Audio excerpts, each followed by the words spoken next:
আমাদের হাইলাকান্দি জেলার কর্মরত সাংবাদিক ওনাদের সম্বর্ধনা দেওয়া হয়েছে এবং বাকি আরো দুজন মরণোত্তর সাংবাদিকের পরিবারদের সম্বর্ধনা দেওয়া হয়েছে। তাদের সবাইকে আমি অভিনন্দন জানাই।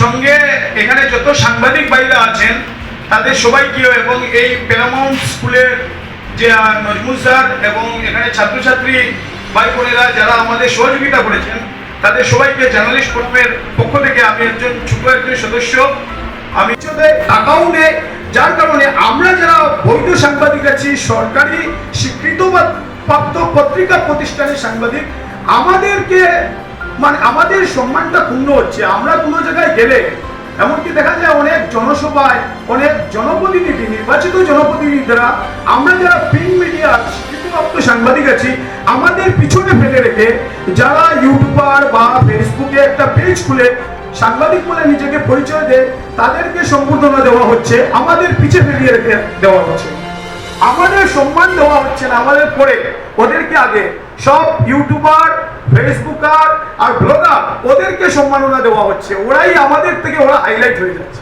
আর আমরা পিছনে আছি। তো এখন বর্তমান যুগে সাংবাদিকতা একটা হাসির পাত্র হয়ে উঠেছে।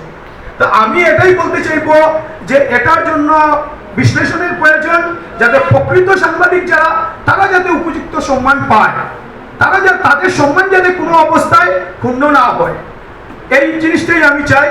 যাতে সাংবাদিকতা করতে হলে সংবাদ শব্দের অর্থ কি, নিউজ শব্দের অর্থ কি জানতে হবে, নিউজের লেখার ক্রাইটেরিয়া জানতে হবে।